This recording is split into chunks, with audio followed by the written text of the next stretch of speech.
Hello and welcome to my YouTube channel Farha academy. I am Farha Naaz and आज की हमारी video होने वाली है क्लास 10th की English book Footprints without Feet का chapter 1 a triumph of surgery by James Herriot. तो चलिए सबसे पहले मैं आपको हमारे राइटर जेम्स हैरियट के बारे में कुछ मेन पॉइंट्स बता देती हूँ। चलिए देखते हैं। हमारे इस चैप्टर के जो ऑथर हैं, जो राइटर हैं, जेम्स हैरियट, यह एक सक्सेसफुल सर्जन रह चुके हैं एंड एक सक्सेसफुल राइटर भी रह चुके हैं, क्योंकि इन्होंने ही ये स्टोरी लिखी है। ये एक इंग्लिश लिटरेचर के बहुत अच्छे, बड़े और सक्सेसफुल राइटर रह चुके हैं एंड एक सक्सेसफुल सर्जन रह चुके हैं। तो इन्होंने दो चीज़ों में महारत हासिल की हुई है। क्या क्या है ये? क्योंकि ये क्वेश्चन आपको 1 मार्कर में भी आ सकता है कि उनमें क्या क्या क्वालिटी थी जो आपके राइटर थे जेम्स हैरियट। तो वो एक सक्सेसफुल सर्जन रह चुके हैं और सक्सेसफुल राइटर भी हैं। बेसिकली इनकी जितनी भी राइटिंग्स हैं वो इनकी रियल लाइफ से ही इंस्पायर्ड हैं। तो चलिए हम अपने चैप्टर की समरी को समझना स्टार्ट करते हैं। Let's begin.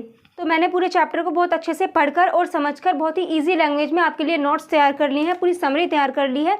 तो चलिए हम अपनी समरी को समझते हैं। राइटर कहते हैं, राइटर जो है, क्योंकि ये ऑटोबायोग्राफिकल स्टोरी है जेम्स हैरियट की, तो जेम्स हैरियट कहते हैं, राइटर हमें बताते हैं कि उन्होंने जब वो गाड़ी से जा रहे थे तो उन्होंने देखा सामने से मिसिस पंफ्रे आ रही हैं, जो कि अपने ट्रिकी, उनका जो कुत्ता है, उनका जो पेट है, उसको लेकर आ रही हैं। और वो जो उनका पेट है, जो ट्रिकी है जिसका नाम, वो बहुत ही सुस्त और बीमार लग रहा था।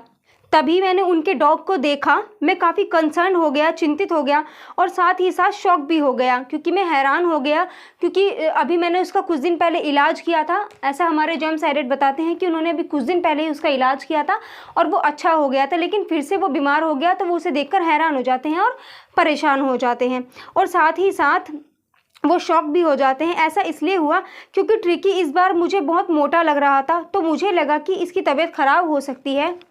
जैसे ही मैं मिसिस पंफ्रे से पूछने ही वाला था, तभी एकदम वह कहने लगती हैं कि मैंने बहुत कोशिश की कि मैं ट्रिकी को कोई जंक फूड ना दूं, ऑयली फूड ना दूं, इसे बहुत ज़्यादा स्वीट्स ना दूं, लेकिन मुझे ये लगा कि कहीं इसे मेल न्यूट्रिशन ना हो जाए। मेल न्यूट्रिशन के डर की वजह से मैंने इसे काफ़ी चीज़ें खाने को दे दी।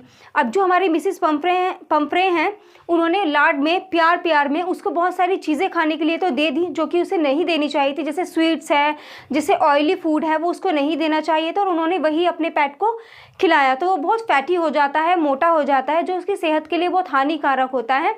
तो डॉक्टर यही उससे पूछ रहे होते हैं कि ऐसा कैसे हुआ कि ये इतना फैटी हो गया और इतना बीमार सा लगने लगा है। तब मैंने ये सब सुनने के बाद मिसिस पंफ्रे से कहा, आपको ये सब इसको देना बंद करना पड़ेगा, क्योंकि ये सब इसकी सेहत के लिए अच्छा नहीं है।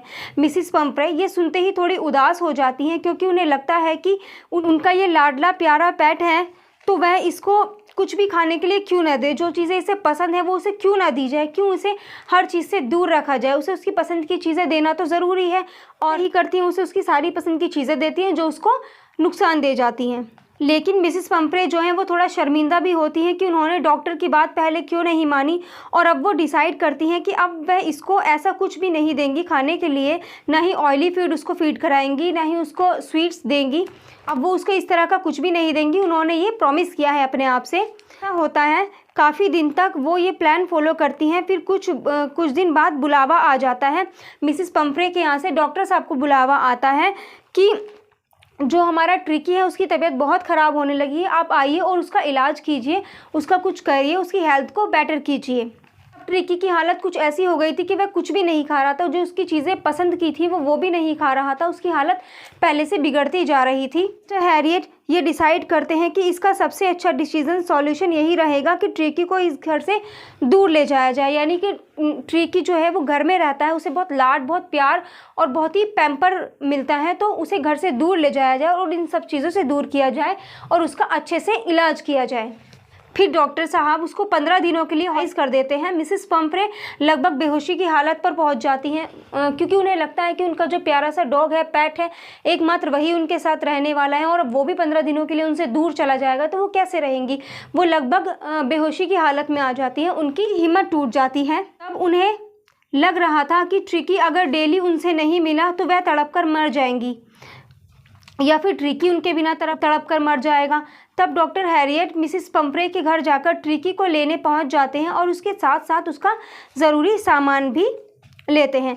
उसके बॉल्स, जिस कटोरी में वो खाना खाता था, उसके डिनर बॉल, उसका लंच बॉल, ब्रेकफास्ट बॉल, चाहे वह उसका ब्लैंकेट हो, ये सब ले जाने के लिए मिस्टर हैरियट के हेल्पर्स उनके साथ आते हैं। जब मिस्टर हैरियट ट्रिकी को लेकर जा रहे होते हैं फॉर दी सर्जरी और मेडिकल ट्रीटमेंट, उसका एक्चुअली में कोई मेडिकल ट्रीटमेंट नहीं होता। हैरियट डिसीजन करते हैं कि वह इसे पैम्पर नहीं करेंगे, सिर्फ उसे वाटर देंगे पीने के लिए ताकि उसकी तबीयत ठीक हो पाए और वह रिकवर कर पाए।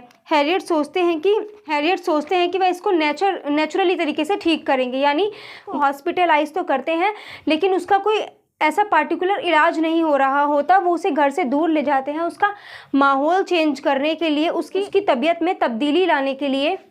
फिर जब ट्रिकी थोड़ा थोड़ा ठीक फील करने लगता है, अच्छा फील करने लगता है, तो उसने अपना इंटरेस्ट दिखाना शुरू कर दिया, एक्टिविटी करनी शुरू कर दी। अभी जो पेट्स थे, डॉग्स थे, उनके साथ वो खेलना शुरू करता है, शरारतें करना शुरू कर देता है। तो डॉक्टर को लगता है अब ट्रिकी ने रिकवर करना स्टार्ट कर दिया है। अब जो इन्वायरमेंट ट्रिकी को मिल रहा था वो उसके घर से डिफरेंट था और वह यहाँ मैनेज करने लगा था। वहाँ का जो डॉग गैंग था उनके साथ मस्ती खेल कूद करने लगा था। He started to show some recovery, जबकि वो अपनी फिजिकल एक्टिविटीज़ से ये शो करने लगा था कि वो अब रिकवर कर रहा है, अब ठीक है, उसकी तबीयत सही होने की तरफ जा रही है। बीच बीच में मिसेस पंफ्रे का कॉल आता रहता था, वह ट्रिकी के बारे में पूछती रहती थी। मिस्टर हैरियट जो भी रिप्लाई करते वो उससे कम सेटिस्फाइड होती थी, मतलब जो मिस्टर हैरियट जो भी रिप्लाई उनको देते थे मिसेस पंफ्रे को, वो उससे मिस्टर हैरियट ने ट्रिकी की कंडीशन डिस्क्राइब करने के लिए मिसेस पंफ्रे को एक वर्ड कहा, वो वर्ड होता है कॉन्वलेस्किंग। के चैप्टर में एक वर्ड आएगा कॉन्वलेस्किंग। तो इस वर्ड का यूज़ तब किया जाता है जब कोई भी इंसान, डॉग या पैट जो भी है, वो जब बीमार होने के बाद रिकवर करना स्टार्ट करता है, तब इस वर्ड को यूज़ किया जाता है कॉन्वलेस्किंग। फिर मिसेस पंफ्रे को पता लगता है कि मिस्टर हैरियट ने ये जो डिसीज़न लिया था ट्रिकी को हॉस्पिटलाइज करने का, वो इसलिए किया था क्योंकि वह जानते थे कि मिसेस पंफ्रे उसे बहुत प्यार करती हैं, तो वह उसे पैम्पर करती रहेंगी, उसे ट्रिकी को नुकसान पहुंचेगा। लेकिन मिसेस पंफ्रे फिर भी बहुत कंसर्न रहती हैं और ट्रिकी के लिए कुछ ना कुछ खाने का भेजती रहती हैं, जैसे वाइन, जैसे एग्स। तो मिस्टर हैरियट हमें बताते हैं चैप्टर में कि ट्रिकी के खाने के लिए जो मिसेस पंफ्रे सामान भेजा करती थी वह उसे खुद ही खा लिया करते थे और अपने स्टाफ को खिला दिया करते थे, जैसे वाइन, जैसे एग्स करते थे, वो ट्रिकी के बहाने से उस सबको खा लेते थे। अब जब ट्रिकी रिकवर करने लगा था, मिस्टर हैरियट कहते हैं कि मुझे लालच था कि इसे रखा जाए ताकि डेली खाने की चीज़ें आती रहें, लेकिन यह गलत था क्योंकि इसकी ऑनर काफ़ी टाइम से इसका वेट कर रही थी। तब वह मिसेस पंफ्रे को कॉल करते हैं कि आप ट्रिकी को लेकर जा सकती हैं।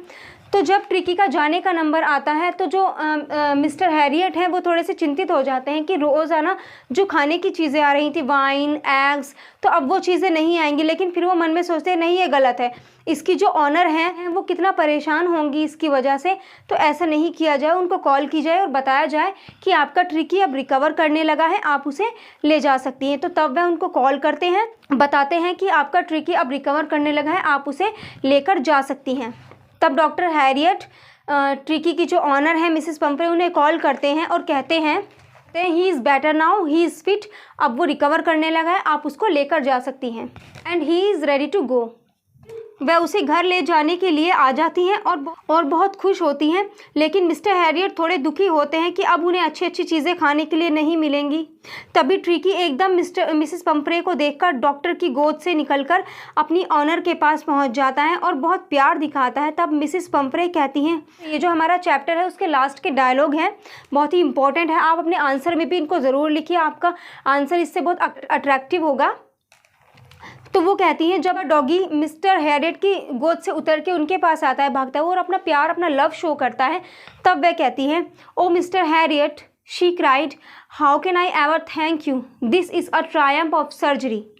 तो हमारा जो टाइटल है वो यही इस लास्ट डायलॉग से ही लिया गया है, अ ट्रायम्फ ऑफ सर्जरी। तो ये थी हमारे chapter 1 a triumph of surgery की समरी। आई होप आपको समझ में आई होगी।